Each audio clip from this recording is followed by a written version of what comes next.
Olá, queridos, tudo bem? Hoje é dia 31 de dezembro, é o último dia desse ano de 2021 e um novo ano, 2022, está às nossas portas, está chegando.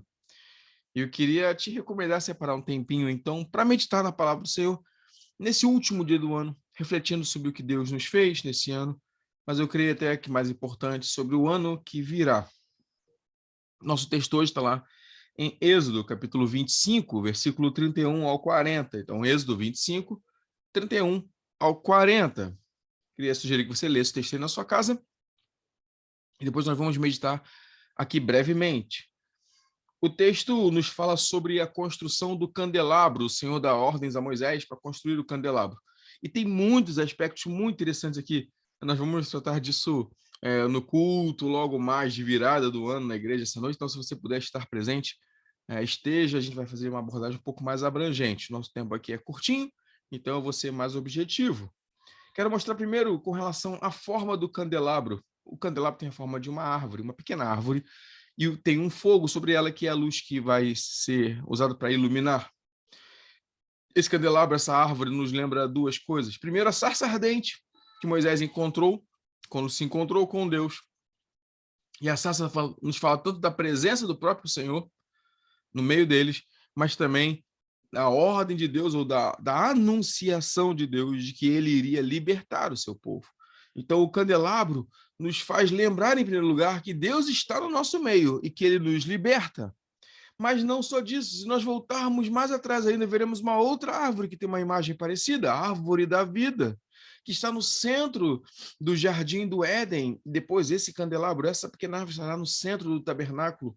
E quando o homem peca, agora um querubim ou querubins estão fechando o caminho com uma espada flamejante, novamente a imagem da árvore e o fogo aqui, impedindo que o homem voltasse até a árvore da vida e tomasse o seu fruto e vivesse.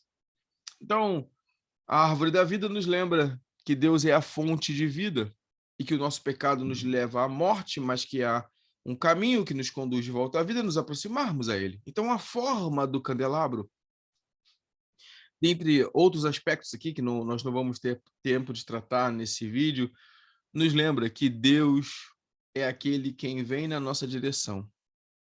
Ele é o primeiro a agir. O texto aqui fala de uma amendoeira. A amendoeira é a primeira árvore a frutificar naquela região. Então, ele é o primeiro a agir. É Deus quem age, não somos nós. Não é porque nós nos buscamos a Deus que ele reagiu nos alcançando com a sua salvação. Não, foi ele que agiu na nossa direção em primeiro lugar. A árvore tem 7 hastes, mostra a perfeição de Deus. Ele é de ouro, mostra o caráter excelso e santo do Senhor. Mas ela nos lembra que Deus age na nossa direção, nos libertando e trazendo vida a nós. Nos lembramos que o Senhor Jesus, ele é de fato a fonte de toda a vida. A função do candelabro também tem mensagens importantes para nós. A sua função é iluminar. O candelabro era um móvel comum nas casas daquela época. Tinha a função de iluminar a sua luz, que aquecia, mas que principalmente iluminava. A sua função não era tanto de aquecer, mas sim de iluminar. E da mesma maneira, nós devemos olhar para isso e lembrar que é Deus quem nos ilumina, através da sua palavra, que é lâmpada para os nossos pés, através do seu Espírito, ou do agir do seu Espírito, que nos ilumina e nos aproxima dele, através de Cristo, que é a luz que veio aos homens, como João nos fala no capítulo 1. Então, o candelabro nos mostra tanto que Deus é aquele que nos libertou e nos traz vida, mas também é aquele que nos ilumina e que nos guia. Ele é a lâmpada que nos conduz através da sua palavra, do seu Espírito e do seu Filho, que dissipa as trevas dos nossos corações. Mas tem mais uma coisa que o texto nos apresenta, e eu quero chamar a sua atenção, está no versículo 40. Vê, pois, que tu faças tudo segundo o modelo que te foi mostrado no monte. Não basta a gente saber disso. Não basta eu saber que é ele quem me libertou e que me salvou. Não basta saber que ele é perfeito, que ele é santo e excelso.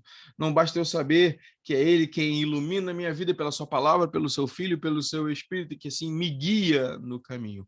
Eu preciso fazer conforme tudo o que foi mostrado, conforme o modelo apresentado. Um novo ano se inicia.